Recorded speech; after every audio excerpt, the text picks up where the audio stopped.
నమస్తే అండి. Welcome back to CM news. ఈరోజు ఒక డైనామిక్ లీడర్‌తో మనం ఉన్నాము. ఆయన బీఆర్ఎస్ లీడర్ శ్రీ వెంకటేశ్వరరావు గారు. ఆయన కామన్ పీపుల్‌కి ఆయన మాట చెప్తే ఎలాంటి అర్థం కాని పర్సన్స్ కూడా అర్థమయ్యేటట్టు మాట్లాడతారు. తర్వాత సోషల్ మీడియాలో బాగా యాక్టివ్‌గా ఉండే పర్సన్. అసలు రాజకీయాల్లోకి రావడానికి కారణాలేంటి? అసలు ఆయన ఎలా స్టార్ట్ అయ్యిండు? ఆయన కెరియర్ ఎలా స్టార్ట్ అయ్యింది? రాజకీయాల్లోకి వచ్చిన తర్వాత ఏమేం చేశారు? అతనికున్న ఎక్స్‌పీరియన్స్ ఏంటనేది ఆయన మాటల్లోనే తెలుసుకుందాం. నమస్తే అన్న. ఎట్లున్నారన్న? ఫైన్. బాగున్నారా? Thank you. బాగున్నా. ఏంటన్న అసలు రాజకీయాలకు రావడానికి ముందు అసలు మీ కెరియర్ ఎలా ఉండేది? ఈ రాజకీయాల్లోకి రావడానికి అసలు మీరు ఎలాంటి స్టెప్ తీసుకున్నారు? Good morning common CM TV ప్రేక్షకులకు మరియు యాజమాన్యానికి మరియు మీకు. నా పేరు కాంబోజు వెంకటేశ్వర్లు. మాది మారుమూల రాయపర్తి మండలం గట్టికల్ గ్రామం. నా స్టడీ తొరూరులో, పాలకుర్తి కాన్స్టిట్యున్సీ హెడ్ క్వార్టర్ తొరూరులో నా విద్యాభ్యాసం బీసీ హాస్టల్లో స్టార్ట్ అయింది. అక్కడ నుండి వరంగల్ కాకతీయ యూనివర్సిటీకి, అక్కడ నుండి 96, 97, 98లో హైదరాబాద్కు. నేను చిన్నప్పటి నుండే విద్యార్థి ఉద్యమాల్లో పాల్గొనడం జరిగింది. దాని తర్వాత మావోయిస్టు పార్టీ పెట్టినట్టు తెలంగాణ జనసభలో వర్క్ చేయడం జరిగింది. తెలంగాణ జనసభ యొక్క ఉద్దేశంతోనే ఈరోజు కదలికలతోనే దేశంలో ఈ రాష్ట్రం సాధించుకోవడం జరిగింది. నాది మారుమూల ప్రాంతం రాయపర్తి మండలం గట్టికల్ గ్రామం. ఇన్ని పార్టీస్ ఉన్నాగా బీఆర్ఎస్ పార్టీలోకి రావాలన్న ఆలోచన మీకు ఎలా వచ్చింది? ఎందుకు వచ్చింది? అంటే ఒక్కొక్క వ్యక్తికి ఒక సామాజిక స్పృహ ఉంటుంది. కొంతమందికి కమ్యూనిజం భావాలు, కొంతమందికి బూర్జావ భావాలు, కొంతమందికి అభ్యుదయ భావాలు ఉంటాయి.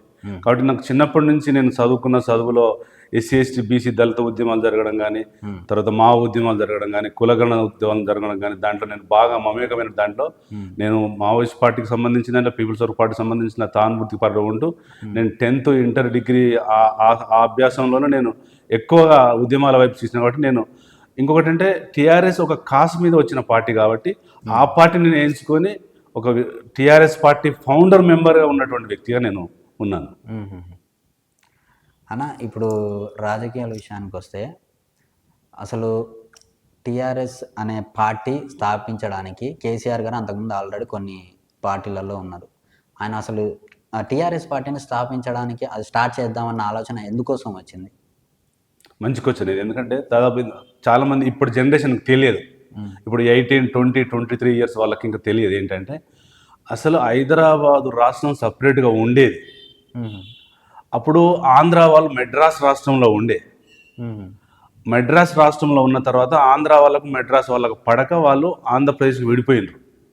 విడిపోయిన తర్వాత ఒక కర్నూలు రాజధాని ఉండే. కర్నూలు రాజధాని ఉన్న అప్పుడు వాళ్ళకు హైదరాబాద్ మీద కన్నుపడ్డది. కన్నుపడ్డ తర్వాత పెద్ద మనుషుల ఒప్పందం అని 1956లో మన తెలంగాణకు వాళ్ళు వచ్చి ఇక్కడ పెత్తనం చెలాయించడం జరిగింది. దాదాపు 60 ఏళ్ళు ఇక్కడ రెండవ శ్రేణి పౌరులు మనం బతికినాం. అంటే మన భాషను వెక్కిరించరు, మనకు ఒక టీవీలు లేవు, మనకు ఒక పేపర్ లేదు, మనకు అగ్రికల్చర్ రాదని, మన ఫుడ్ డిఫరెంట్ అని వాళ్ళు ఎప్పుడు 60 ఏళ్ళ మన కళను సాకారం చేయకుండా తీవ్రమైనటువంటి రెండవ శ్రేణి పౌరులకు వాళ్ళు నెట్టేయబడ్డాం మనం ఆ రోజు. అందుకనే ఈ టీఆర్ఎస్ ఒక ఉద్దేశం ఏంటంటే మనం ఒక సపరేట్ రాష్ట్రం ఉండాలనే ఉద్దేశంతో ఆ రోజు కేసీఆర్ గారు 2001లో ప్రారంభించిండ్రు. అప్పటి నుంచి 2004 వరకు మా జైత్రయాత్ర, మా యాత్ర మీరు దాదాపు చూసి ఉంటారు. ఇప్పుడు ఆయన 2001లో స్టార్ట్ చేస్తే 2014లో ఇచ్చారు, ఫైనల్ చేశారు. ఆ మధ్యలో అసలు ఎన్ని పోరాటాలు చేశారు అంటే చాలామందికి తెలియాలి. ఈ టైంలో ఇది చేశారు, ఈ టైంలో. యాక్చువల్లీ 2001 ఏప్రిల్ 27కు టీఆర్ఎస్ పార్టీ ఎస్టాబ్లిష్మెంట్ అయింది. అంతకుముందు గౌరవ్ కేసీఆర్ గారు 2099లో అసెంబ్లీ డిప్యూటీ స్పీకర్గా వర్క్ చేశారు. డిప్యూటీ స్పీకర్గా వర్క్ చేసినప్పుడు అక్కడ ఆంధ్ర పెత్తందారులు ఈ తెలంగాణకు నిధులలో, నియామకాలలో, ఉద్యోగాలలో మనకు ఉన్నటువంటి ప్రతి దాంట్లో అన్యాయానికి గురవుతున్నాం అని అసెంబ్లీలో సారు 99లో మాట్లాడిండు. మాట్లాడితే కూడా చంద్రబాబు నాయుడు గారు ఆ రోజు ముఖ్యమంత్రిగా ఉండి ఏమి చేయలేకపోయిండు. ఆ రోజు ఉమ్మడి ఆంధ్రప్రదేశ్లో ప్రాంతీయ బోర్డులు అడిగిచ్చిండ్రు. తెలంగాణకు రావాల్సిన రాష్ట్రం రావాలంటే దాన్ని బ్రేక్ చేసి ప్రాంతీయ బోర్డులు వేసారు. తెలంగాణ ప్రాంతీయ బోర్డులు ఉండే. ఆ బోర్డులకు వ్యతిరేకంగా కూడా కేసీఆర్ గారు అసెంబ్లీలో మాట్లాడిండు. మాట్లాడిన తర్వాత కూడా వాళ్ళు ఏం చేయలేకపోయినారు. ఇక దీంతో కాదు అనే ఒక ఉద్దేశంతోనే సారు మన టీడీపీ పార్టీకి సభ్యత్వానికి రాజీనామా, ఎమ్మెల్యే పదవికి రాజీనామా చేసి, డిప్యూటీ స్పీకర్కు పదవికి రాజీనామా చేసి 2001 ఏప్రిల్ 27కు టీఆర్ఎస్ పార్టీ అదే ట్యాంక్ బండ్ దగ్గర జలదృశ్యం అని కొండా లక్ష్మణ్ బాపూజీ గారి హౌస్ ఉండేది. అక్కడనే మన ప్రాంతం యొక్క మూలాలను స్టార్ట్ చేసింది కేసీఆర్ గారు. ఆ రోజు పార్టీ పుడురు పోసుకుంది 2001 ఏప్రిల్ 27. అక్కడి నుంచి 2014 వరకు, అంటే దాదాపు 14 సంవత్సరాలు ఉద్యమ కాలం గడిచింది. 2001లో 2002లో తెలంగాణలో ఉన్నటువంటి 444 మండల్స్కు ఎంపీటీసీ జెడ్పీటీసీ ఎలక్షన్లు వస్తే ఆ రోజు నిజామాబాద్, కరీంనగర్ జిల్లా పరిషత్ విత్తింది 3 నెలల్లో ప్రాంతీయ పార్టీ గుర్తింపు వచ్చింది. ఎంపీటీసీలు జెడ్పీటీసీలు చాలా గెలుచుకున్న తర్వాత 2 జిల్లా పరిషత్ కైవాసం చేసుకున్నాం. ఉద్యమం నడుస్తున్న తరుణంలో 2004లో వైఎస్ రాజశేఖర రెడ్డి గారు రావడం, కేసీఆర్ గారు కలవడం, కాంగ్రెస్ పార్టీతో పొత్తు పెట్టుకొని మనం మీ తెలంగాణ కోసం మనం ప్రయత్నం చేద్దామని అంటే, ఆ రోజు కేసీఆర్ గారు 2004లో కాంగ్రెస్తో పొత్తు పెట్టుకొని మనకు ఒక 51 బీఫామ్లు ఇచ్చారు వాళ్ళు కాంగ్రెస్ పొత్తు అలయన్స్లో. 51 బీఫామ్లలో మనం 28 ఎమ్మెల్యేలు గెలిచినాం. ఆ రోజు టీఆర్ఎస్ పార్టీ సహాయంతోనే గౌరవ వైఎస్ రాజశేఖర రెడ్డి గారు ముఖ్యమంత్రి అయిన ఆ రోజు ఉన్నటువంటి పరిస్థితులలో కామన్ మినిమం ప్రోగ్రాంలో రాష్ట్రపతి ఆమోదంతో కామన్ మినిమం ప్రోగ్రాంలో యూపీఏ గవర్నమెంట్ తెలంగాణ యొక్క ఉద్యమాన్ని గుర్తించి కామన్ మినిమం ప్రోగ్రాంలో పెట్టారు. పెట్టి 2004 నుంచి 2009 వరకు విపరీతమైన ఉద్యమం జరిగింది. ఎన్నో లొసుకులు జరిగినాయి. దాదాపు చంద్రబాబు నాయుడు గారు, వైఎస్ రాజశేఖర రెడ్డి గారు, కేంద్రంలో ఉన్న బీజేపీ అన్ని బీఆర్ఎస్ పార్టీని ఆగం చేయడం కోసం, ఉద్యమాన్ని కనుమరుగు చేయడం కోసం ఎన్నో తీవ్రమైన ప్రయత్నాలు చేసినా కూడా లేచి నిలబడి గెలిచింది టీఆర్ఎస్ పార్టీ. మళ్ళీ 2009లో గౌరవ్ కేసీఆర్ గారు నవంబర్ 29కు తెలంగాణ కోసం ఆమరణ నిరాదీక్ష కరీంనగర్లో కూర్చోవడం జరిగింది. అక్కడ కేసీఆర్ గారిని అరెస్ట్ చేసి ఖమ్మం జిల్లాకు, ఖమ్మం హాస్పిటల్కి తీసుకెళ్లడం జరిగింది. ఖమ్మం హాస్పిటల్ తీసుకెళ్లిన తర్వాత ఆరోగ్యం బాగాలేక నిమ్స్కు తీసుకురావడం జరిగింది. నిమ్స్కు తీసుకొచ్చిన తర్వాత దాదాపు 9 రోజులు నిమ్స్ హాస్పిటల్లో చావు బతుకుల్లో కొట్టుమిట్టాడుతున్నాడు. కేసీఆర్ గారిని చూసి కేంద్రం చెల్లించి ఈ 130 కోట్ల జనాభాకు మనం ఒక ప్రత్యేక రాష్ట్రం తీసుకురావాలని ఆ రోజు చిదంబరం గారు ఆర్థిక శాఖ మంత్రిగా ఉన్నటువంటి వ్యక్తి కామన్ మినిమం ప్రోగ్రాం యొక్క ఆలోచన విధానంతో 2009లో మేము తెలంగాణ యొక్క రూట్ మ్యాప్ తయారు చేస్తున్నాం, తెలంగాణ రాష్ట్రాన్ని ఇవ్వడానికి మేము ముందుకు వచ్చినామని పార్లమెంటు సాక్షిగా చిదంబరం గారు చెప్పిన తర్వాత నెక్స్ట్ డేనే దొంగ ఉద్యమాలతోనే అక్కడ ఆంధ్రలో ఉద్యమం స్టార్ట్ అయింది. నెక్స్ట్ డేనే మళ్ళీ ఒక 3-4 రోజుల్లోనే ఉద్యమాన్ని వాపసు తీసుకున్నారు మన తెలంగాణ రాష్ట్రం. మేము దీని గురించి సెన్సెస్ చేయాలి, అన్ని పార్టీలను ఢిల్లీ పిలిచి మాట్లాడాలి అని తెలంగాణ స్టేట్మెంట్ను మళ్ళీ చిదంబరం వాపసు తీసుకున్న తర్వాత అప్పుడు ఉస్మానియా, కాకతీయ లేచి కూర్చొని ఉద్యమాలు, విద్యార్థి ఉద్యమాలు, జేఏసీలు, 13-14 వేల గ్రామాలు, ఎక్కడ లేని, మొత్తం ప్రపంచంలో ఎక్కడ లేని ఉద్యమాలు స్టార్ట్ అయినాయి. 2009 ఫస్ట్ తెలంగాణ ఉద్యమం కోసం పురుడు పోసుకున్నాడు శ్రీకాంతాచారి, తన ఆత్మ బలిదానం చేసుకున్నాడు. సెకండ్ డేనే కిష్టయ్య గారు చనిపోయిండు. ఆ రోజు నుంచి కాంగ్రెస్ వాళ్ళు విపరీతమైనటువంటి ఆంక్షలు పెట్టి తెలంగాణను విధ్వంసం చేయాలని చూస్తే అప్పటి నుంచి 2014 వరకు దాదాపు 1233 మంది విద్యార్థులు, యువకులు బలిదానాలతోని ఈ తెలంగాణ సాధించుకున్నాం.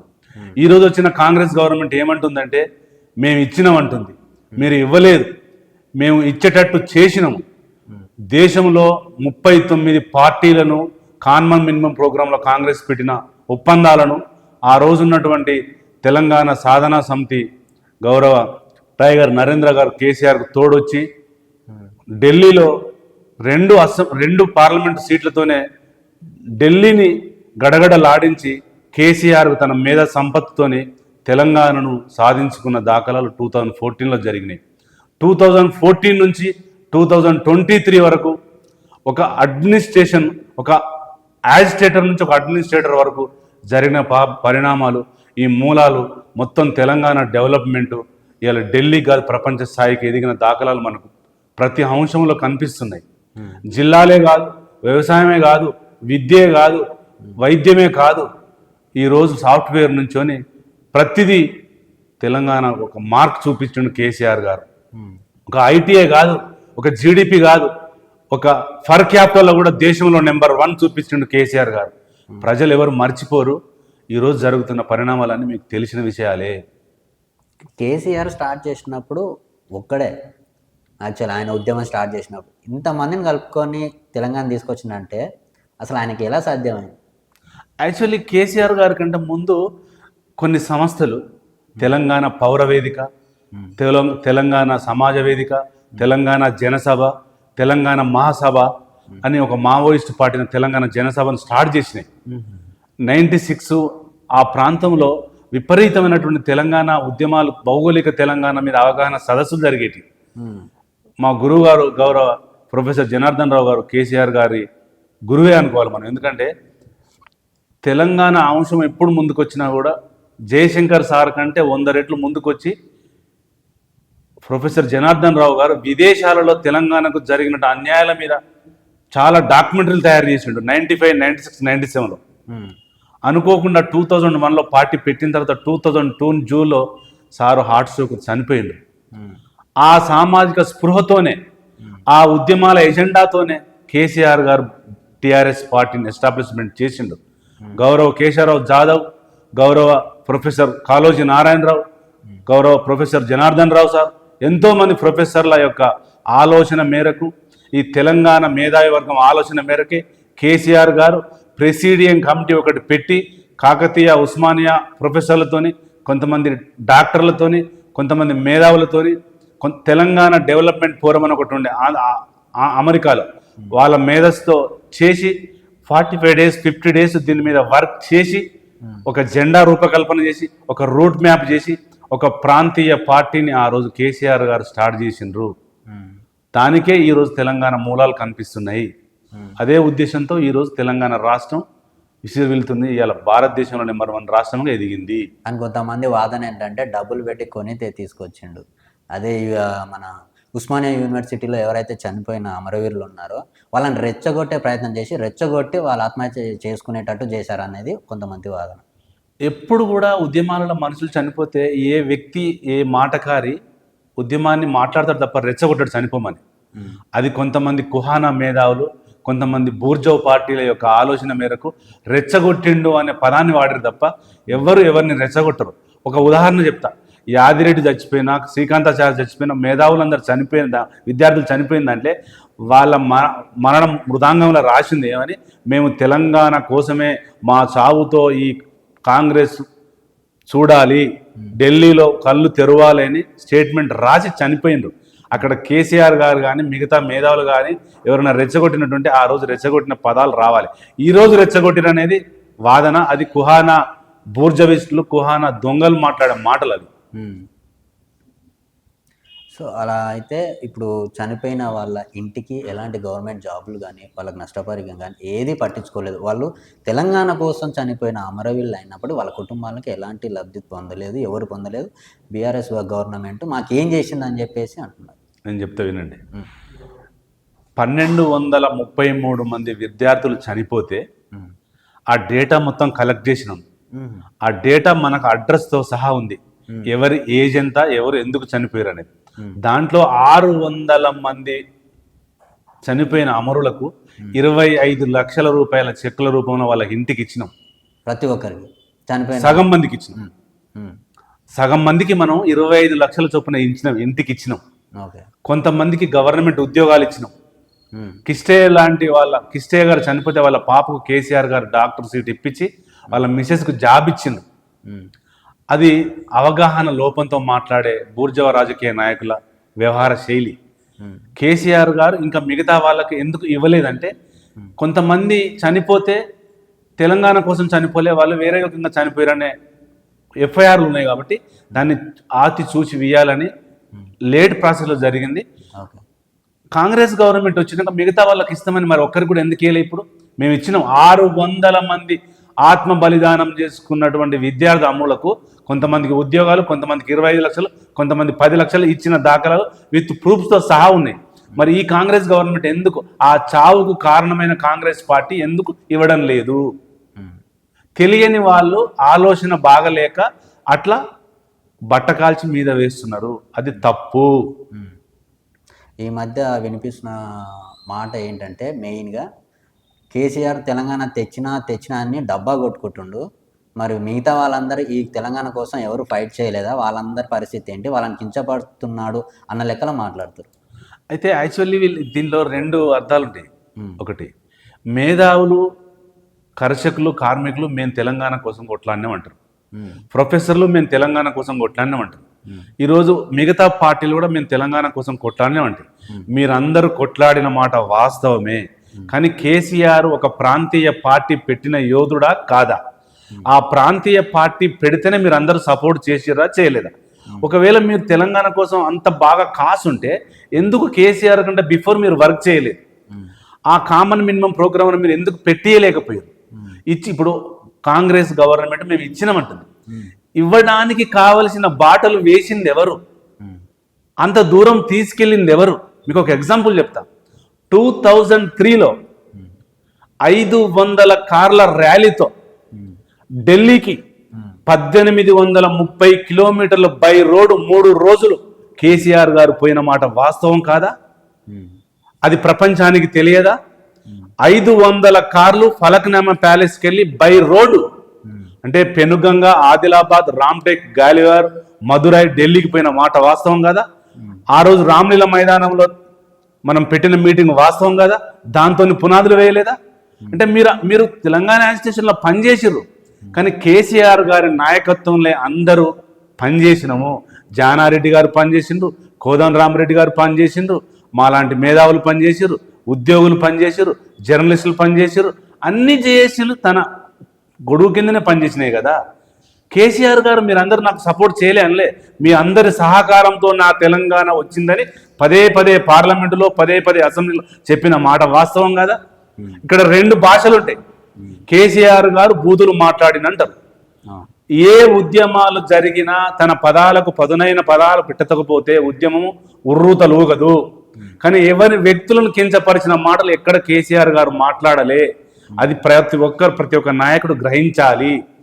ఈరోజు కాంగ్రెస్ వాళ్ళు కొంతమంది కుహానా మేధావులు సీఎంలు అయ్యారు కదా, వాళ్ళకు తెలంగాణ పదము, తెలంగాణ మూలాలు, తెలంగాణ భౌగోళిక, తెలంగాణ వైశాల్యం, తెలంగాణ సాంద్రత, తెలంగాణ జనసాంద్రత, తెలంగాణ మీద అసలు ఏం అవగాహన లేని ఆటోమేటిక్గా ముఖ్యమంత్రి లేని వాళ్ళకి ఏం చెప్తాం మనం?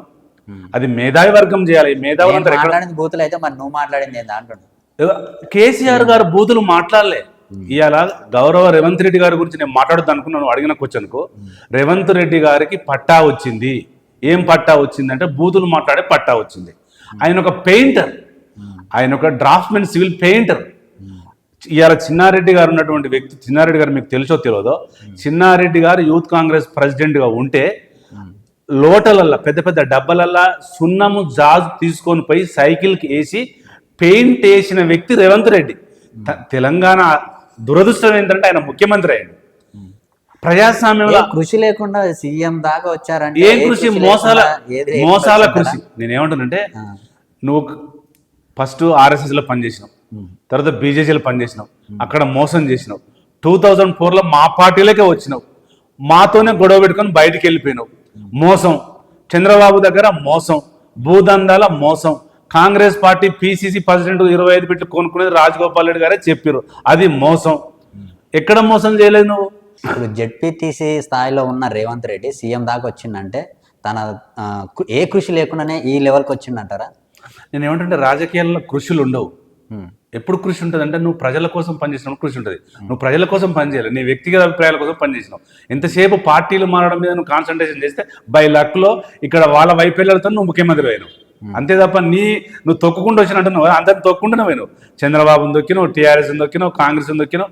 నీ వైఫల్యాలతోనే నువ్వు ముఖ్యమంత్రి అయినావు. నీ సక్సెస్ లేదు అక్కడ. ఎందుకంటే ఎవరైనా ఒక స్టాండ్ మీద ఉండే వ్యక్తి ఎప్పుడు పార్టీలు మారడు. ఒక బూర్జో పార్టీ అయినా, ఒక ఉద్యమ పార్టీ అయినా, ఒక ఏ పార్టీ అయినా తన ఆశయం కోసం పట్టుకున్న పార్టీని పూర్తి కాలం పనిచేస్తారు. కానీ నువ్వు పట్టుకున్న పార్టీలో 4 మార్చినావు, ముఖ్యమంత్రి అయినావు. వ్యక్తిగతంగా పోరాటం చేసిన రేవంత్ రెడ్డి మరి అపర మేధావి అయిన కేసీఆర్ మీద రేవంత్ రెడ్డి గెలిచిండు, ఈయన ఎందుకు గెలవలేకపోయాడు? అంటే రెండు అంశాలు చూడాలి ఇక్కడ. కాంగ్రెస్ పార్టీ గత 55-60 ఏళ్ళ కింద కూడా అపర మేధావి రాజ్యాంగాన్ని రాసిన అంబేద్కర్ను కూడా ఇట్లా కుహానా తుత్తంతోనే ఓడగొట్టారు. ఇక్కడ కూడా సేమ్ అదే పాలసీ జరిగింది. కేసీఆర్ గారు రేవంత్ రెడ్డి గారు పోటీలో ఉంటే కేసీఆర్ గారు గెలిచారు. ఇక్కడ జరిగిన వైఫల్యాలు ఏంటంటే పార్టీ కొన్ని పనులు చేయలేకపోయిందనే దాంతోనే పార్టీ ఓడిపోయింది. కేసీఆర్ ఎప్పుడు ఓడిపోడు, కేసీఆర్ గర్జుల్లో గెలిచాడు. ఓకే, అట్లాంటి వ్యక్తి అయితే ఒకవేళ నిజంగానే ఆయనే రేవంత్ రెడ్డి గారు స్వహకృషితో వచ్చిండంటే ఆయన కొడంగల్లో ఓడిపోయింది కదా, ఇంతకు ముందు కొడంగల్లో ఓడిపోయింది కదా. కానీ కేసీఆర్ గారు ఎప్పుడు ఓడిపోలే. గత 50 ఏళ్ళ చరిత్రలో కేసీఆర్ ఓడిపోయిన చరిత్ర, ఎన్నిసార్లు రాజీనామాలు చేసినా గెలిచిండు. అయితే గెలుపోవటంలో అనేది కేసీఆర్ ఓడిపోయిండు రేవంత్ రెడ్డి గెలిచిండు అనేది అంశం కాదు. ఇక్కడ కాంగ్రెస్ పార్టీకి కొంత మెరుగ్గా ఓట్లు వేసారు, బీఆర్ఎస్ పార్టీకి 1.85% తక్కువ ఓట్లు వచ్చినాయి. మాకు కూడా 39 మంది ఎమ్మెల్యేలు గెలిచారు, వాళ్ళు 61 గెలిచారు. అంతే తప్ప ఇక్కడ గెలుపోవడం వల్ల వ్యక్తిగత అభిప్రాయాలు వేరు, గెలుపోవటంలో వేరు.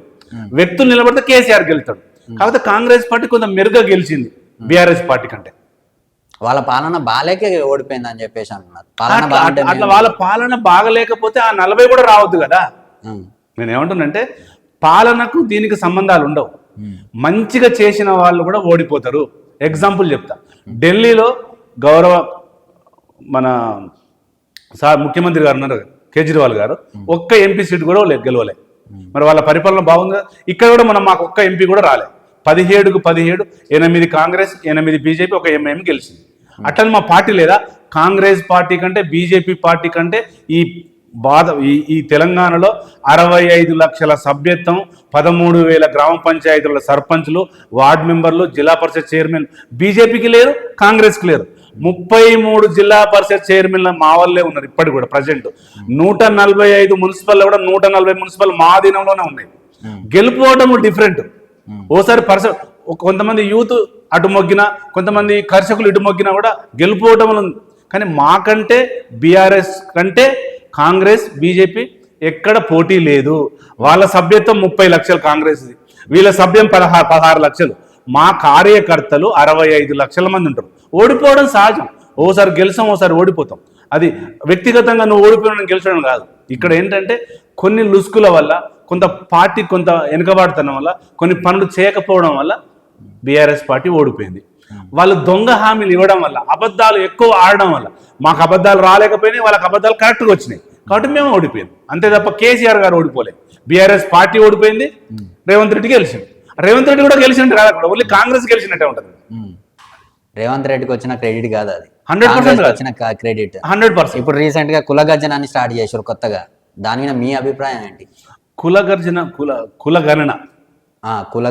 కులగణన రాష్ట్ర ప్రభుత్వాల ఆధీనములకి రాదు. కానీ గవర్నమెంట్కు చేతగాక నాలెడ్జ్ లేక చేస్తున్నారు. కులగణన, జనాభా గణన భారతదేశ యొక్క కేంద్ర ప్రభుత్వం చేయాలి. హైకోర్టు ఏం చెప్పిందంటే మీరు ఓన్లీ బీసీ కులగణన చేయండి. బీసీ కులగణన చేసి రాబోయే ఎంపీటీసీ, సర్పంచ్, జడ్పీటీసీల యొక్క రిజర్వేషన్ తేల్చడం కోసమే కులగణన చేయమన్నది. కానీ మీకు నాలెడ్జ్, రేవంత్ రెడ్డి గారి సలహాదారులకు నాలెడ్జ్ లేక, గవర్నమెంట్కు నాలెడ్జ్ లేక, రేవంత్ రెడ్డికి నాలెడ్జ్ లేక కులగణనాన్ని మొత్తం 75 పాయింట్ పెట్టి రాసుకొస్తున్నారు. కానీ ఇంతకుముందు 2015లో గౌరవ కేసీఆర్ గారు కుటుంబ సర్వే చేశారు. ఒకటే రోజులో మార్నింగ్ 6 నుంచి ఈవినింగ్ 6 వరకు కంప్లీట్ అయిపోయింది. కానీ వీళ్ళు 15 రోజులకి వెళ్ళి చేస్తున్నారు. అంటే డేటా వాళ్ళకి వెళ్ళిపోతుంది. ఎట్లా డేటా వెళ్ళిపోతుంది అంటే, ఒక ఎగ్జాంపుల్ చెప్తాను నేను. ఒక విలేజ్లో డేటా కలెక్ట్ చేసినాక ఒక అమ్మాయిలై, కొంతమంది మహిళలై, కొంతమంది యూత్ ఫోన్ నెంబర్లు రాజకీయ నాయకులకు వెళ్ళవా? రౌడీ షూటర్లకు వెళ్ళవా? అది ఎట్లయితే ఇన్ని రోజులు చేయకూడదు కదా. అందుకనే భారతదేశంలో ఒక యాక్ట్ ఉంది, 23/1 యాక్ట్లో జనాభా కుల గణన చేయాలంటే ఓన్లీ భారత కేంద్ర ప్రభుత్వ ఆధీనంలోకే వస్తుంది. హైకోర్టు కూడా అక్షంతలు వేసింది అదే. స్పెషల్ భూసాని వెంకటేశ్వరరావు అని ఇప్పుడు దానికి కమిషన్ చైర్మన్, ఆయన వేసింది అదే. ఓన్లీ కుల గణన చేయండి అని చెప్తే వీళ్ళు ఆధార్ కార్డులు, పాన్ కార్డులు, బ్యాంక్ స్టేట్మెంట్లు, నీకు ఆస్తులు ఎంత ఉన్నాయి, నువ్వు ఎప్పుడు పుట్టినావు, నీ ఆ వయసు ఎంత, అవన్నీ మొత్తం అడుగుతున్నారు. కానీ హైకోర్టులో అడగలే. ఏమడిగింది? కుల గణన చేసి రాబోయే ఎలక్షన్కు ఎస్సీ, ఎస్టీ, బీసీల యొక్క వాటా తేల్చి బీసీ రిజర్వేషన్ను ఇంప్లిమెంట్ చేయమని చెప్పింది. ఓకే. కాబట్టి గవర్నమెంట్ క్లారిటీ లేక అట్లా చేస్తున్నారు. ఇంకా కూడా 19 జిల్లాలలో 82% అయింది, ఇంకెప్పుడు కంప్లీట్ అయితే తెలియదు, దాన్ని ఎక్స్టెండ్ చేస్తారో కూడా తెలియదు. మొత్తం వైఫల్యాలే ఉన్నాయి తప్ప ఏం లేదు ఇక్కడ. ఇవన్నీ ఎందుకు అడుగుతున్నారు? ఇప్పుడు మీకు ఇల్లు ఉందా, కారు ఉందా, సెల్ ఫోన్ ఉందా? ఇప్పుడు జనాభా లెక్క అని చెప్పేసి ఇంటి ముందరకు వచ్చినప్పుడు ఇంట్లో ఎంతమంది ఉన్నారు, ఎన్ని ఫ్యామిలీస్, వీటి వరకే రాసుకోవాలి. ఇంతకుముందు అలాగే రాసుకొని వెళ్ళారు. ఇప్పుడు వచ్చిన వాళ్ళు మాత్రం ప్రతిదీ అడుగుతారు. నీకు ఎన్ని స్మార్ట్ ఫోన్లు ఉన్నాయి, నీ ఇంట్లో ఏమన్నా లోన్ ఉందా, లేకపోతే మీకు ఎన్ని బండ్లు ఉన్నాయి, ఇలా నీ ఆస్తుల గురించి వీటన్నింటి గురించి మొత్తం అడుగుతున్నారు. అడిగినప్పుడు తెలియని వాళ్ళు ఏంటంటే భయపడుతున్నారు. అది ఇప్పుడు యాక్చువల్లీ నువ్వు గవర్నమెంట్లో వేయాల్సిన క్వశ్చన్ నన్ను వేస్తున్నావు. ఇప్పుడు మన ఆస్తుల వివరాలు ఇన్కమ్ ట్యాక్స్ చూసుకుంటుంది, మన యొక్క స్టేటస్, మన బ్యాంక్ స్టేటస్ ఈడీ చూసుకుంటుంది, మన యొక్క పూర్వ ఫలాలు కేంద్ర ప్రభుత్వం చూసుకుంటుంది. రాష్ట్ర ప్రభుత్వానికి ఏమక్కండి? రాష్ట్ర ప్రభుత్వం అడగడానికి లేదు కదా. అంటే ఇది రాష్ట్ర ప్రభుత్వ వైఫల్యం, రేవంత్ రెడ్డి గారి వైఫల్యం. రేవంత్ రెడ్డి గారికి నాలెడ్జ్ లేకపోవడం వల్లనే ఈ వైఫల్యాలు. ఇది సాగతీపు కోసమే, ఏదో ఒక ప్రాసెస్ ఏంటంటే వాళ్ళు ఇచ్చిన హామీలన్నీ అడుగుతారని ఏదో ఒకటి చేయాలి. కొన్ని రోజులు హైడ్రా, కొన్ని రోజులు మూసి, కొన్ని రోజులు కులగణన, కొన్ని రోజులు లగచర్ల, కొన్ని రోజులు నిర్మల్ది, కొన్ని రోజులు రైతు పండుగ చేయడం. ఎట్టి పరిస్థితుల్లో మెల్లగా ఎక్స్టెండ్ చేసుకుంటూ వెళ్ళాలనేది ఆయన ఉద్దేశం తప్ప వాస్తవం ఏంటంటే, వాస్తవం ఉంటే 1 డేలో చేసేయాలి. మీరు 1 డేలో చేయాలి. ఇప్పుడు నేను ఏమంటున్నానంటే 95,000 మంది ఎంప్లాయీస్ వర్క్ చేస్తున్నారు. మేము చేయలేదా? ఒకే రోజులో మొత్తం చేసినాం. ఈ మూసీ టాపిక్ వచ్చింది కాబట్టి మూసీ సుందరణ కోసం ఇల్లు ఊగులగొట్టి వాళ్ళకి 2 BHK ఇచ్చేసి అక్కడ మంచిగా చేస్తామని చెప్పేసి అంటున్నారు. అది ఎంతవరకు కరెక్ట్ అంటారు? మూసీ అనేది మేము బీఆర్ఎస్ పార్టీ స్టార్ట్ చేసింది. మూసీ హైదరాబాద్లో 58 కిలోమీటర్లు పారుతుంది. మేము డిపిఆర్ తయారు చేసినాం 24,000 23,000 కోట్లు అవుతుందని. ఆల్రెడీ మేము 333 కోట్లు పెట్టి STPలు కట్టినాం, సివరేజ్ ప్లాంట్లు కట్టినాం, పొల్యూషన్ రావద్దని. ఇప్పుడు 150,000 కోట్లు ఎందుకు అవుతాయి? 150,000 కోట్ల 50,000 కోట్లు ఖర్చు పెట్టి 1,00,000 కోట్లు మూటలు బ్యాగులు చదువుకొని రేవంత్ రెడ్డి, ఖర్గే, రాహుల్ గారు పంచుకోవడం కోసమా? 50,000 కోట్లు కావు, 25,000 కోట్లతోనే మూసీ సుందరీకరణ జరుగుతుంది అనేది బీఆర్ఎస్ పార్టీ స్టాండ్. అక్కడ నిర్వాసితులు ఎంతమంది ఉన్నారు దగ్గర క్లారిటీ లేదు, ఇంతవరకు దగ్గర డిపిఆర్ లేదు. నువ్వు ఇప్పటికి డిపిఆర్ పేరు మీద 140 కోట్లు వెనకేసుకున్నావు రేవంత్ రెడ్డి గారు. మీరు మూసీ గురించి మాట్లాడితే ఎట్లుంటుంది? ఒక మంచి పని చేస్తుంటే ఇట్లా ఇలాంటి బురద చల్లుతుంది. మంచి పని చేస్తే డిపిఆర్ అక్కడ గుజరాత్లో సబర్మతి చేసినట్టు చేయాలి. సబర్మతి 45 రోజులు డిపిఆర్ వచ్చింది. ఎన్ని రోజులే ఖర్చు పెడతామని చెప్తుంది. మీరు సిఓలు, మీ టీమును సిఓలు తీసుకుపోయినారు కదా, తీసుకుపోయి ఏం చేశారు? నిర్వాసితులు ఎంతమంది మీ దగ్గర ఐడియా ఉందా? ఎన్ని డబుల్ బెడ్రూమ్లు అవసరం పడితే మీకు ఐడియా ఉందా? అసలు ఫ్లో ఎంత వస్తుందో మీకు ఐడియా ఉందా? మూసీ మీద 54 నాలాలు ఉంటాయి. ఆ వాటర్ ఎక్కడికి పంపిస్తారు? డైరెక్ట్ ఢిల్లీకి పంపిస్తారు. వాటిని మరి చెప్పాలి కదా. ఇది ఫెయిల్యూర్ స్కీమ్. మూసీ బాగుండాలి, ప్రజలకు మంచి పొల్యూషన్ లేనటువంటి గాలి స్వేచ్ఛ రావాలి. కానీ నీ దగ్గర చేయడానికి ఆ ఇన్ఫ్రాస్ట్రక్చర్ లేదు, నీకు ఆ మైండ్ లేదు, నీకు ఆ ఉద్దేశం లేదు. మూటలు వెనుకేడు కోసమే నువ్వు మూసీని ముందు పెట్టినవు. 2 BHK ఫ్లాట్లో అసలు నాణ్యతమైన సిమెంట్తో కానీ ఇటుకలతో కానీ కట్టింది కాదు, అదంతా నాణ్యత లేని కట్టడాలు. మరి అలా ఆ నాణ్యత లేని డబల్ బెడ్రూమ్లనే వీళ్ళకి ఇస్తున్నారు. వీళ్ళకి ఎందుకు ఇస్తున్నారో దాని మీద మీ అభిప్రాయం? అది రేవంత్ రెడ్డి గారు అడగలగా నన్ను అడుగుతున్నాను. రేవంత్ రెడ్డి గారు మా బీఆర్ఎస్ గవర్నమెంట్ ఉన్నప్పుడు డబుల్ బెడ్రూమ్లు నాణ్యతతో కట్టట్లేదని చెప్తారు. నాణ్యతతో కట్టినమా కట్టలేదా అనేది అది ఇంజనీర్లకు తెలవాలి. నువ్వు ఇంజనీర్ కాదు కదా. ఇవాళ నాణ్యత లేని బెడ్రూమ్లే నువ్వు 70,000 ఇండ్లు నువ్వు ఇలా అలాట్ చేస్తున్నావు కదా. మరి నాణ్యత లేని వాటి కట్టేసి నువ్వు మంచి కట్టి చేయరాదు. మరి నువ్వు ఇప్పుడు అవి నాణ్యత లేవు గవర్నమెంట్, అవి నువ్వు మంచి కట్టించేయాలి. ఇవాళ కేసీఆర్ కట్టినటువంటి డబుల్ బెడ్రూమ్లే నీ గవర్నమెంట్కి అక్కరొస్తున్నాయి, అవసరానికి అందులో వెళ్తున్నారు. ఎట్లా మీరు మాట్లాడితే తప్పది. రేవంత్ రెడ్డి గారికి మూసీ మీద, హైడ్రా మీద అవగాహన లేక నేను ఏమంటున్నానంటే, గౌరవ రేవంత్ రెడ్డి గారికి నేను ఒక చిన్న విన్నపం చేస్తున్నానంటే, ఫస్ట్ మీరు మీ సలహాదారులను మారువండి. కాంగ్రెస్ వాళ్ళను, టీడీపీలను, బీఆర్ఎస్ వాళ్ళను సలహాదారులు పెట్టుకున్నాడు ఆయన. 3 పార్టీలను పెట్టుకున్నాడు. వాళ్ళని తీసేసి ఏ నిపుణులైన IAS బ్యూరోక్రాట్స్ని సలహాలను పెట్టుకుంటే గవర్నమెంట్ బాగా పనిచేస్తుంది. అది ఇప్పుడు రీసెంట్గా జరిగిన లఘుచర్ల ఇష్యూ ఏదైతే ఉందో, అక్కడ ఉన్న విక్టిమ్ ఎవరైతే పర్సన్, కలెక్టర్ గారితో గొడవ పడిన పర్సన్ ఎవరైతే ఉన్నారో, పట్నం నాగేందర్ గారు చెప్పినందుకే ఇట్లా చేసిండు, ఈ గొడవ అంతా సృష్టించనని చెప్పేసి ఒక అపోహ వచ్చింది జనాల్లో. ఇప్పుడు బీఆర్ఎస్ పార్టీ అతను సురేష్ లఘుచర్లలో సురేష్ యాక్టివ్గా పనిచేసిండు. మేము దొంగ ముచ్చట్లేం చెప్పట్లేదు. ఈరోజు బీఆర్ఎస్ పార్టీ స్టాండ్ మీద ఉంటేనే, మేము పోరాడితేనే, మేము ఉద్యమం చేస్తేనే నీ గవర్నమెంట్ తల వెనుకకు పోయింది కదా. అంటే నీ ఫార్మా వస్తే అక్కడ 1,300 ఎకరాలలో నీ ఇష్టారాజ్యం, నీ అల్లుడు సత్యనారాయణ రెడ్డికి, నీ అల్లుడు దోస్తు శరత్కి ఇవ్వడం కోసమే నీ ఫార్మా కంపెనీ తెస్తాంది. సౌహృదయ ఫార్మా ఎవరిదండి? నీ అల్లుంది కాదా? మీ అల్లుడు డైరెక్టర్ కాదా అంటే 1300 ఎకరాలు నీ అల్లుడికి రాసిపెట్టడం కోసం తెచ్చినావు. ఇవాళ బీఆర్ఎస్ దెబ్బకు, మా కార్యకర్తల దెబ్బకు, మా సురేష్ దెబ్బకు, మా నరేందర్ రెడ్డి దెబ్బకు, మా బీఆర్ఎస్ గౌరవ్ కేటీఆర్ దెబ్బకు నీ తల వంచినవు, నీ గవర్నమెంట్ తల దించి నువ్వు వెనకకి వెళ్ళిపోయినావు. అది మా విజయము. ప్రజలకు నష్టం జరిగినప్పుడు మేము అంతకంటే ముందు స్టెప్ వేసి ఇంకా ముందుకొచ్చి మేము ఉద్యమాలు చేస్తాం. నీకు నిజాయితీ ఉంటే అట్నే ఉండాలి. నీకు నిజాయితీ లేకనే వెనక్కి వెళ్ళిపోయినావు. నువ్వు మళ్ళీ ఫార్మా పేరు తీసుకొచ్చి మళ్ళీ ఇప్పుడు సెజ్ అంటున్నావు, మళ్ళీ జోన్ అంటున్నావు, అంటే మళ్ళీ ఇంకొకటి వస్తుంది కదా. కాబట్టి నీ ఆలోచనే బాగలేదు, నీ అవగాహన రాహిత్యమే కనబడుతుంది ముఖ్యమంత్రి గారికి. ఒక గవర్నమెంట్ ఎంప్లాయీ మీద చేసుకోవడం కరెక్టే అంటారా? గవర్నమెంట్ ఎంప్లాయీ మీద ఎవరు చేసిర్రు?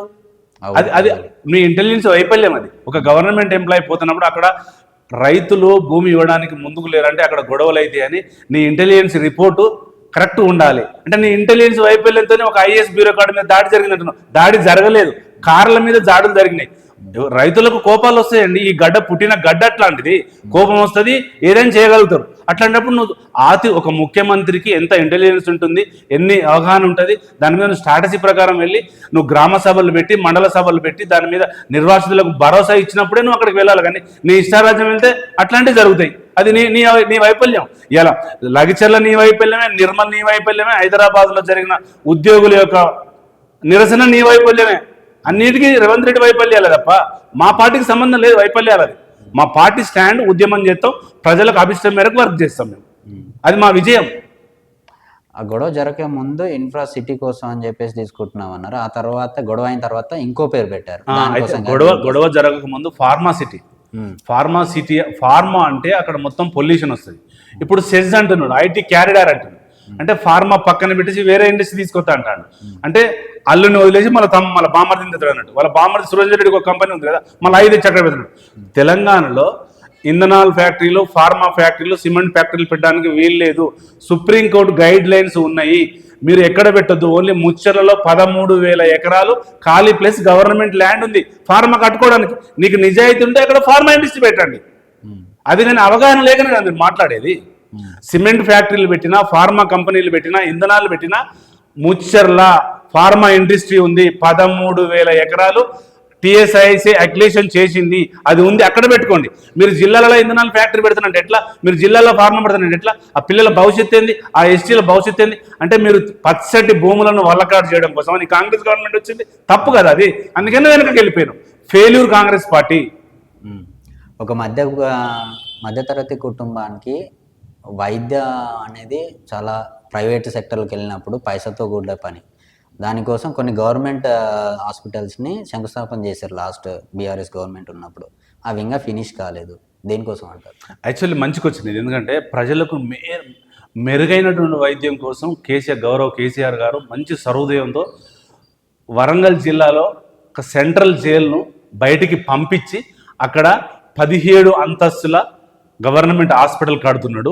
అది ఫండ్ ఎలిగేషన్ అయింది, అది నడుస్తుంది, ఇప్పుడు వర్క్ నడుస్తుంది. దాదాపు అది 60% కంప్లీట్ అయింది.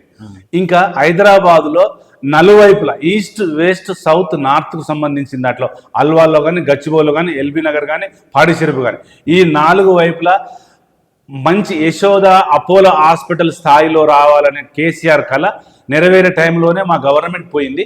ఆ ఇప్పుడు 4 హాస్పిటల్లో 2 అండర్ కన్స్ట్రక్షన్లో ఉన్నాయి, ఇంకా 2 కన్స్ట్రక్షన్ జరగడం లేదు. కన్స్ట్రక్షన్ జరగకపోవడానికి కాంగ్రెస్ వైఫల్యమే, మిగతాయి నడుస్తున్నాయి.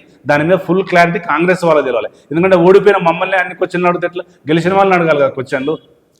నిన్న రేవంత్ రెడ్డి మహబూబ్ నగర్లో రైతు పండుగ అని చెప్పేసి ఒక ఫెస్టివల్ పెట్టిండు. ఫెస్టివల్ చేసుకుంటున్నాం అని చెప్పేసి దాని మీద మీరేమంటారు? అసలు ఏం చేశాడని? రేవంత్ రెడ్డి గారికి రైతుల మీద ఏమాత్రం నమ్మకం లేదు.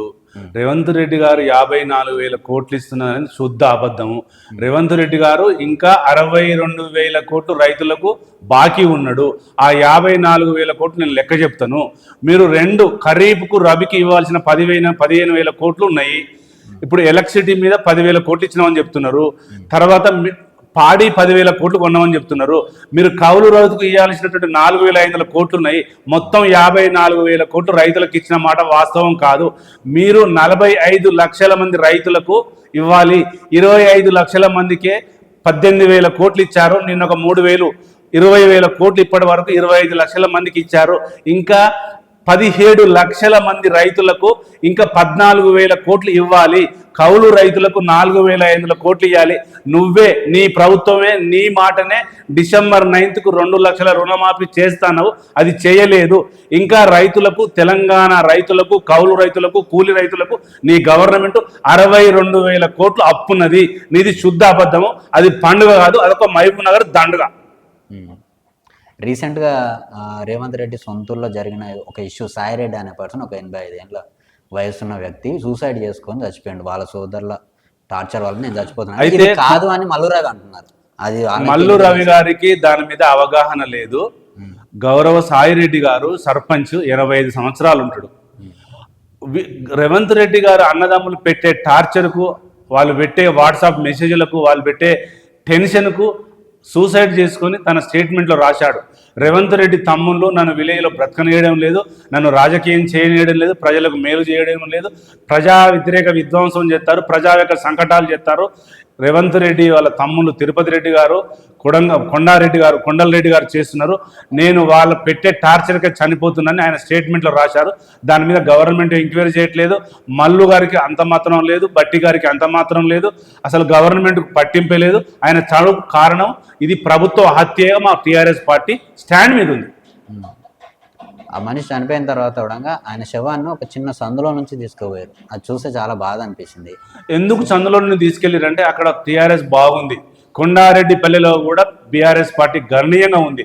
అక్కడ మా కర్షకులు, మా రైతులు చాలా బాగున్నారు. ఎక్కడ అడ్డుకొని ధర్నాలు చేస్తున్న భయానికి ఒక గల్లీలో వంటి తీసుకుపోయి ఆ చావు చేయడం వాస్తవం. రీసెంట్గా మొన్న జరిగిన దీక్షా దివాస్ అనేది కొత్త నాటకం స్టార్ట్ చేసిండు. మళ్ళా ఇక జనాల్ని రెచ్చగొట్టడానికి ట్రై చేస్తున్నాడు. అవసరమా వీళ్ళకి అని చెప్పేసి కొంతమంది ఆరోపణ. అంటే నేను ఏమంటున్నానంటే దీక్షా దివాస్ యొక్క ఉద్దేశం తెలియని కుహానా బూర్జవిస్టులంటారు వాళ్ళు అంటారు. ఎందుకంటే దీక్షా దివాస్ దానికి ఒక ప్రత్యేకత ఉంది. ఏం ప్రత్యేకత అంటే నవంబర్ 29, 2009 తెలంగాణ కోసం ఆ మరణ నిరాహార దీక్ష కూర్చునే రోజే దీక్షా దివాస్. అంటే భారతదేశంలో మనం కలిసి ఉన్నాము, ఉమ్మడి ఆంధ్రప్రదేశ్లో కలిసి ఉంటే మా కళలు సహకారం కాలేదు, మాకు ప్రాంతీయ బోర్డులు వద్దు, మాకు ఉద్యోగం, నీళ్లు, నిధులు కావాలనే ఉద్దేశంతో ఆమరణ నిరాశ కేసీఆర్ గారు కూకున్నది. దానికి గుర్తింపే ఈరోజు 15 సంవత్సరాల ప్రతి ఇయర్ డిసెంబర్ 29కు దీక్షా దివస్ చేస్తున్నాం. ఇలా కొత్తగా చేసేది కాదు, దాన్నే దీక్షా దివస్ అంటారు. దాని అర్థం తెలియని వాళ్ళు చాలా పలు రకాలుగా విమర్శిస్తారు. అది వాళ్ళ విజ్ఞతకే స్టార్ట్ చేసినారని చెప్పేసి కొత్తగా స్టార్ట్ చేయలేదు. 2020, 2001, 2009 నుంచి స్టార్ట్ అయింది దీక్షా దివస్. గత 15 సంవత్సరాలకు వెళ్ళి ప్రతి సంవత్సరం జరుగుతుంది దీక్షా దివస్. ఈ రోజు కొత్తగా చేసుకోలేదు. గత బీఆర్ఎస్ గవర్నమెంట్ ఉన్నప్పుడు 3,75,000 కోట్లు అప్పు చేసిందని చెప్పేసి టీఆర్ఎస్ వాళ్ళ వాదన. కానీ 6 లక్షల కోట్లు అప్పు చేశారని చెప్పేసి రేవంత్ రెడ్డి గారి పాలన వాళ్ళు అంటున్నారు. మరి వాళ్ళు నిప్పు లేకుండానే పోగరాదు కదా, వాళ్ళు 6 లక్షలని అంటున్నారు, మీది ఏమో 3,70,000 అంటున్నారు. ఏది నమ్మాలి? ఇప్పుడు ఒకటి నేను చెప్తా వినండి, ఇది మంచి క్వశ్చన్, మీకు ఫ్యూచర్ ఉండే క్వశ్చన్. ఒక రాష్ట్ర ప్రభుత్వం అప్పు తీసుకొస్తే ఎఫ్ఆర్బిఎం ఉంటుంది, కాగ్ ఉంటుంది, ఆర్బీఐ రూల్స్ ఉంటాయి. ఇష్టారాజ్యంగా ఒక రాష్ట్ర ప్రభుత్వం అప్పు తీయడానికి ఛాన్స్ లేదు. అది ఆర్బీఐ గైడ్ లైన్స్ పాటించాలి, ఎఫ్ఆర్బిఎం సూచనలు పాటించాలి. వాళ్ళు ఇచ్చిన స్టేట్మెంట్ మీదనే మనం ఆర్బీఐ బాండ్స్ కానీ, ప్రపంచ బ్యాంక్ అప్పులు కానీ మేము తీసుకొస్తాం. మేము గత 2014 మా గవర్నమెంట్ ఫస్ట్ వచ్చిన 2016 వరకు 2 ఇయర్స్లో మేము చేసిన అప్పు 51,000 కోట్లు.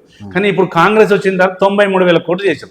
అంటే 93,000 కోట్లు వీళ్ళు 10 నెలల చేస్తే ఈ 5 సంవత్సరాలలో 6 లక్షల కోట్లు అప్పు చేస్తారు. మేము 10 సంవత్సరాలు చేసిన అప్పు వీళ్ళు డబుల్ చేస్తారు 5 సంవత్సరాలు. ఎందుకంటే వీళ్ళకు ఎఫ్ఐఆర్బి మీద నాలెడ్జ్ లేదు, ఆర్బీఐ మీద నాలెడ్జ్ లేదు, కాప్ మీద లేదు నాలెడ్జ్. కాబట్టి వీళ్ళు చెప్పే అన్ని తప్పులు. ఎఫ్ఆర్బిఎం పరిధిలోకి వచ్చేటి, ఆర్బీఐ రూల్స్కి వచ్చేటి అన్ని మేము గైడ్ లైన్స్ పాటించే మేము దానికి బాండ్స్ క్రియేట్ చేసే కార్పొరేషన్ల ద్వారా, ప్రపంచ బ్యాంక్ ద్వారా అప్పులు తీసుకొచ్చిన మాట వాస్తవం. ఆ అప్పులు కేంద్ర ప్రభుత్వ ఆధీనంలోనికే వస్తాయి, ఎఫ్ఆర్బిఎం గైడ్ లైన్స్ పాటిస్తాయి. ఈ యాదాద్రి పవర్ ప్రాజెక్టు వల్ల జనాలకు ఏమాత్రం మంచి జరిగింది అనుకుంటున్నారా? అంటే నేను ఏమంటున్నానంటే మనకు యాక్చువల్లీ 2 రకాలుగా చూడాలి కరెంట్ ఉత్పత్తిని. ఒకటి బొగ్గు ద్వారా కరెంట్ వస్తుంది, ఒక నీళ్ళ ద్వారా కరెంట్ వస్తుంది. తెలంగాణకు సర్ప్లస్ కరెంటు లేక కొత్తగా రాష్ట్రం వచ్చినప్పుడు కరెంటు ఒక 1 సెకండ్ కూడా పోవద్దని మనం జార్ఖండ్, ఛత్తీస్గఢ్తో ఒప్పందాలు చేసుకున్న తరుణంగా మనకు ఉత్పత్తి కావాలంటే ఏంటంటే మన బొగ్గు ద్వారానే ఉత్పత్తి అవుతుంది. ఇటు ఎన్టీపీసీ కానీ, అటు కేటీపీసీ కానీ. వాటర్ తయారయ్యేది ఓన్లీ శ్రీశైలం, నాగార్జున సాగర్లో అవుతుంది.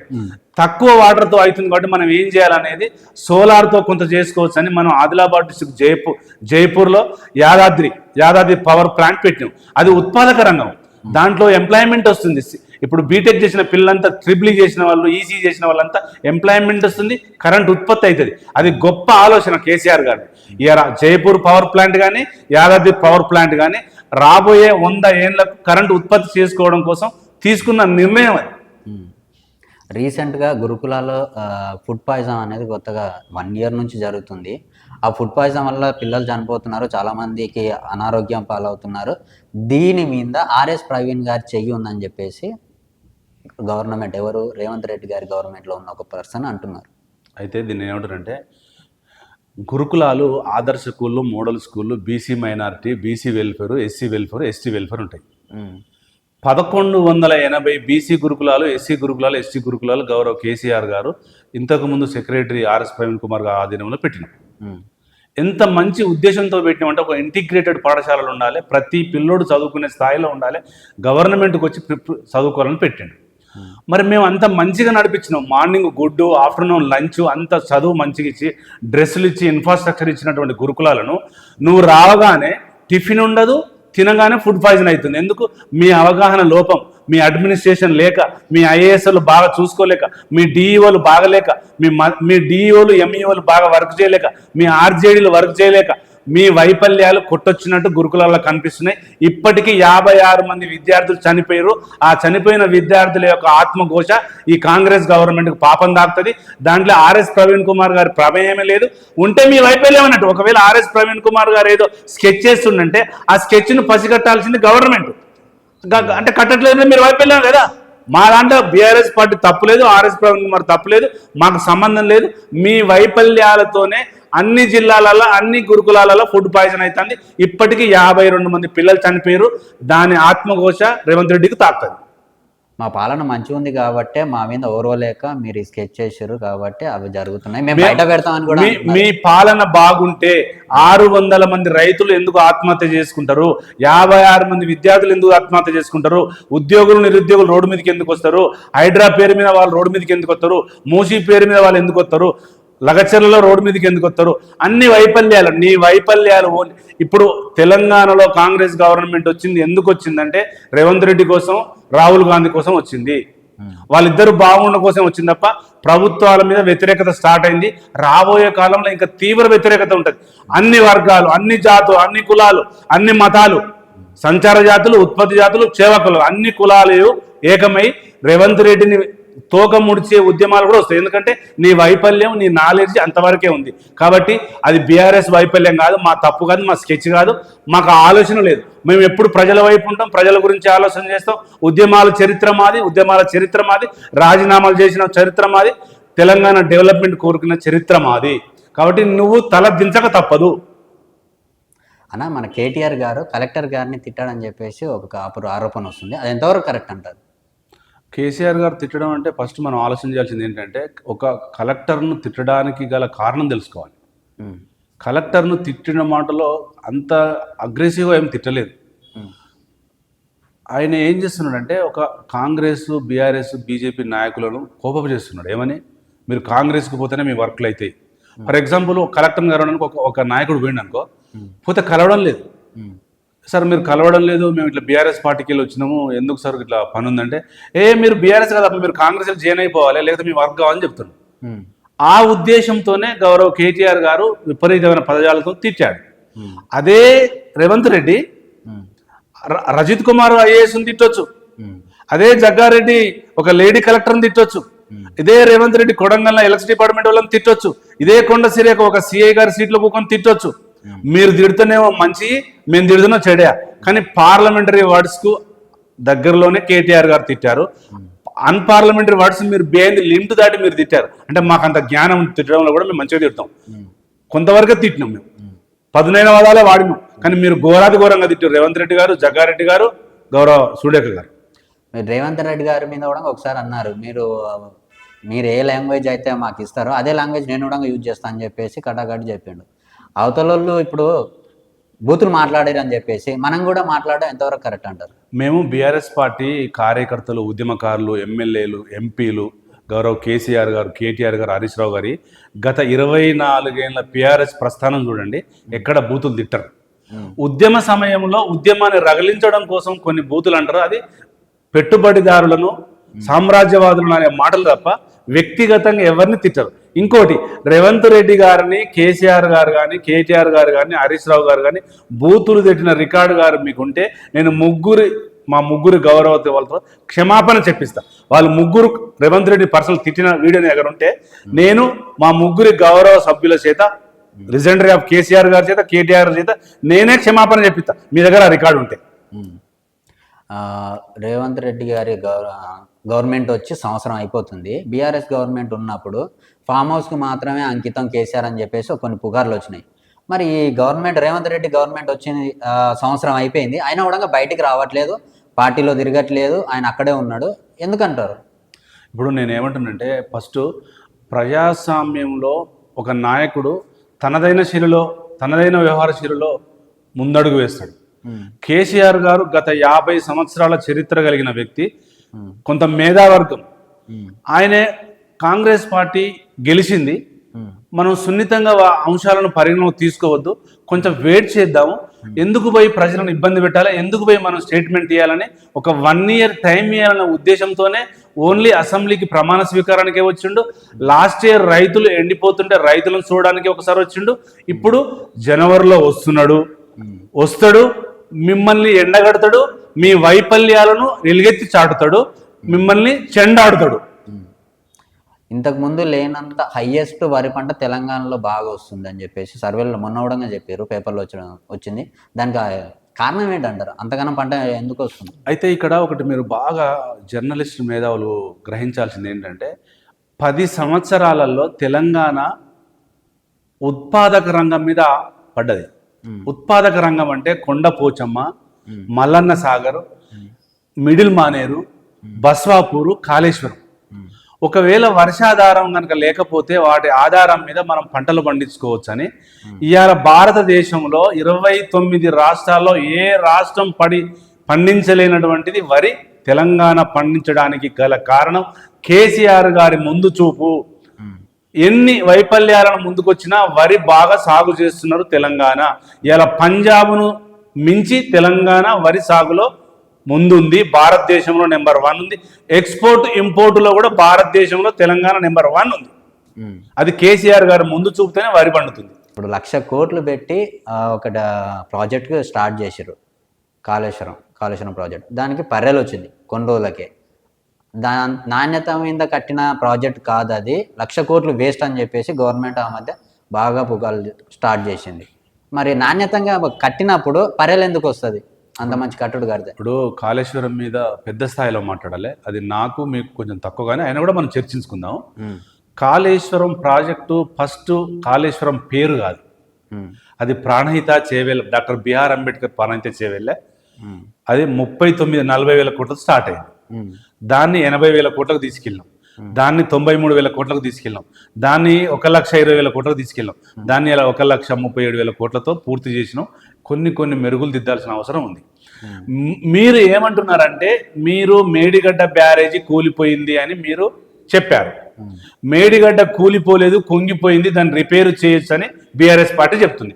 ఒకవేళ కూలిపోతే 1,500 కిలోమీటర్ల పైప్ లైన్ ఎక్కడుంది, 15 టన్నల్స్ ఎక్కడున్నాయి, 200 కిలోమీటర్ల పైప్ లైన్ ఎట్లుంది, అన్నారం బ్యారేజ్ ఎట్లుంది, సుందిల్ల బ్యారేజ్ ఎట్లుంది, మేడిగడ్డ ఎట్లుంది, మీ అవగాహన లేదు. మీరు ఇలా డ్యామ్ సేఫ్టీ అథారిటీ వాళ్ళు ఒక ఎంక్వైరీ చేస్తున్నారు, డ్యామ్ రిపేర్ చేస్తున్నారు, దానికి ఏం కాలేదు. అది ఈ వానాకాలంలో వచ్చిన వర్షాలకు నిలబడ్డది, కలబడ్డది, ఆగింది. మీరు నీళ్ళు ఎత్తిపోసే ప్రాసెస్ కూడా చేసిర్రు, జరిగింది. కాళేశ్వరం ఎక్కడ డ్యామేజ్ కాలేదు, మేడిగడ్డ ఎక్కడ డ్యామేజ్ కాలేదు, జస్ట్ ఇసుక కుంగిపోయింది. డ్యామ్ సేఫ్టీ అథారిటీ ఢిల్లీ నుండి వచ్చింది, దాని మీద పూర్వపరాలు చూస్తుంది, దాంట్లో ఏమాత్రం తప్పులు జరగలేదు.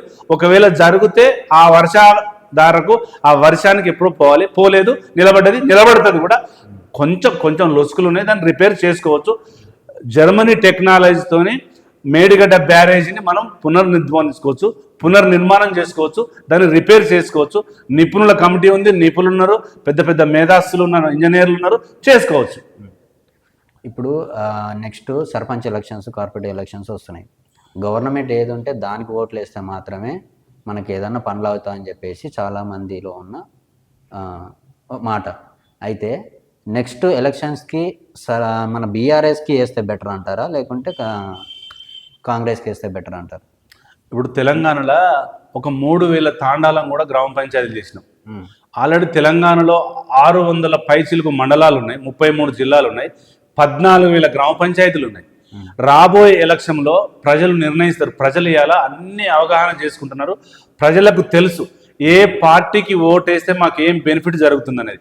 10 ఏళ్ల కాలంలో బీఆర్ఎస్ పార్టీ ఏం చేసింది అనేది వాళ్ళకి మైండ్కి ఎక్కింది. ఈ 10 నెలల్లోనే తెలంగాణ విధ్వంసం జరిగిందని గ్రహించరు. రాబోయే కాలంలో బీఆర్ఎస్ పార్టీకి ప్రజాప్రతినిధులు, సర్పంచులు, వార్డు మెంబర్లు, ఎంపీటీసీలు, జడ్పీటీసీలు గెలుచుకుంటారు. అది మీరే చూస్తారు.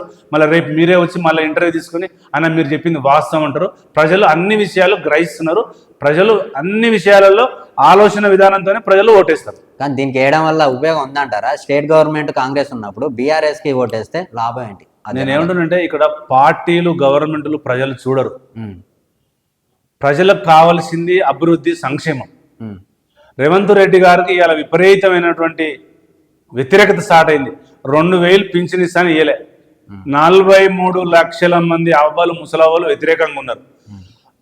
చదువుకున్న విద్యార్థులకు 5 లక్షల రూపాయల క్రెడిట్ కార్డు ఇస్తా, మీరు యూజ్ చేసుకోవచ్చు అన్నాడు. అందరు విద్యార్థులు లేచిపోకున్నారు. రైతులకు రుణమాఫీ చేస్తున్నాడు, ఇంకా 15 లక్షల మందికి ఇయ్యలే. ఇంకా 2,500 మహిళలకు ఇస్తున్నాడు, ఇయ్యలే. ఇలా అందరు హుషారయ్యారు.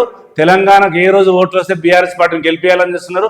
కాంగ్రెస్ పార్టీ కనుమరుగు అయిపోవడం ఖాయం. అది రాబోయే కాలంలో మీకు తెలిసిపోతుంది. నా క్వశ్చన్ ఏంటంటే, స్టేట్ గవర్నమెంట్ కాంగ్రెస్ ఉంది కాబట్టి సర్పంచ్ ఓట్లకి, జడ్పీటీసీ ఓట్లకి బీఆర్ఎస్కి వేయడం వల్ల ఆ జనాలకి లాభం ఏంటంటారు? ఎందుకంటే చాలా మంది అదే ఊహలో ఉన్నారు. నేను ఏమంటానంటే బీఆర్ఎస్ పార్టీకి వేస్తేనే లాభం. ఎందుకంటే ప్రజలు గెలిస్తే, వార్డు మెంబర్లు గెలిస్తే, సర్పంచులు గెలిస్తే రేపు తలగుతుంది గవర్నమెంట్. ఎక్కడికక్కడ ప్రజా సమస్యలు, అభివృద్ధి పనులు చేయడము. అభివృద్ధికి సర్పంచ్కి, ఎంపీటీసీకి సంబంధం లేదు. ఇక్కడ భారతదేశంలో రాజ్యాంగంలో 3 అంచెల విధానం ఉంటుంది. బడ్జెట్ వాళ్ళే ఇవ్వాలి. స్టేట్ బడ్జెట్ వారు ఇవ్వకపోవడానికి కారణం ఇది. గ్రామ పంచాయతీలకు బడ్జెట్ ఇచ్చేది కేంద్ర ప్రభుత్వం. ఓకే. ఇప్పుడు 3 అంచెల విధానం మన పార్లమెంటరీ వ్యవస్థలో 3 అంచెల విధానం ఉన్నది. ఒకటి గ్రామ పంచాయతీ, ఒకటి మండల వ్యవస్థ, ఒకటి డిస్ట్రిక్ట్ వ్యవస్థ. ఈ 3 అంచెల వ్యవస్థకు డెవలప్మెంట్ ఆగిపోవడానికి ఎక్కడ ఆస్కారం లేదు. ఎందుకంటే గ్రామ పంచాయతీ ఫండ్స్ వచ్చేది కేంద్ర ప్రభుత్వానికి. కాన్స్టిట్యున్సీ వచ్చేసరికి సిడిఎఫ్ అంటారు. సిడిఎఫ్ అంటే కాన్స్టిట్యున్సీ డెవలప్మెంట్ ఫండ్ ఓన్లీ ఎమ్మెల్యేకి వస్తుంది. దానికి దీనికి ఏం లేదు. ప్రజలు హక్కులు కొట్లాడి తెచ్చుకుంటారు. వాడు ఏకపోతే నా రేవంత్ రెడ్డి తాత సొమ్మిత్తండా, మా మోదీ వాళ్ళ తాత సొమ్మిత్తండా. ప్రజలు అభిష్టం మేరకు ప్రజలు కట్టిన ట్యాక్సీల రూపకంగా డబ్బులు వస్తాయి. అది డెవలప్మెంట్కు, అభివృద్ధికి వాళ్ళు ఇవ్వాల్సిందే, తలొగ్గాల్సిందే. ఎవరు గెలిచినా ఎవరు గెలవకపోయినా ప్రజలు గెలుస్తారు. లాస్ట్కు ప్రజల అభిష్టం మేరకే గెలవాలి.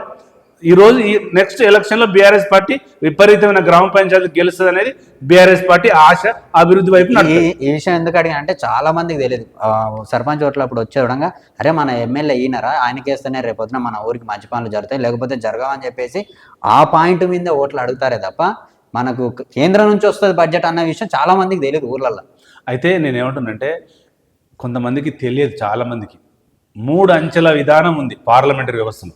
3 అంచెల విధానం అంటే గ్రామ పంచాయతీ, మండల ఎంపీపీ, ఎంపీడీఓ, ఎంఆర్ఓ, కలెక్టర్. ఈ 3 అంచెల విధానంలో వివిధ స్థాయిలలో వస్తాయి. ఫర్ ఎగ్జాంపుల్ చెప్తాను నీకు. ఒక సిటీ డెవలప్ కావాలంటే అమృత్ అనే ఒక స్కీమ్ ఉంటుంది. అది మున్సిపల్కి సంబంధించింది. అయితే కేంద్ర ప్రభుత్వం కొన్ని నిధులు ఇస్తుంది. అది గ్రామ పంచాయతీ అనుకో, గ్రామీణాభివృద్ధి శాఖ గ్రామ పంచాయతీకి ఫండ్స్ ఇస్తుంది. అది మండలం అనుకో, నీకు ఎంపీడీఓకి, ఎంపీపీకి, ఎంపీటీసీకి సిడిఎఫ్ కాన్స్టిట్యూషన్ డెవలప్మెంట్ ఫండ్స్ వస్తాయి. కానీ ఈ పార్టీ వాళ్ళు గెలిచారు, ఆ పార్టీ వాళ్ళు గెలిచారు అన్న ఎక్కడ ఉండదు. అన్ని ఫండ్స్ కేంద్ర ప్రభుత్వంలోనైనా రాష్ట్ర ప్రభుత్వంలోనే అన్ని ఫండ్స్ గ్రామ పంచాయతీకి, మండలానికి, జిల్లాకు రావాల్సిందే. అది రాజ్యాంగంలో రాసి ఉంది. అది ఊహమట్టుకే. కొంతమంది తెలియక అలా అంటారు. ఆ ప్రచారం, కాంగ్రెస్ వాళ్ళ ప్రచారం అలా ఉంటుంది. అదే. థ్యాంక్స్ అన్న, మీ అమూల్యమైన టైం మాకు స్పెండ్ చేసి చాలా విషయాలు చెప్పారు. చూసారు కదండి. నెక్స్ట్ వీక్ మరో సెలబ్రిటీతో మళ్ళీ మీ ముందుకు వస్తాను. అప్పటి వరకు సెలవు. మా ఛానల్ని సబ్స్క్రైబ్ చేసుకొని మా ఫాలో అవ్వండి. మరిన్ని అప్డేట్స్ మీకు వస్తూ ఉంటాయి. అంతవరకు బాయ్ బాయ్.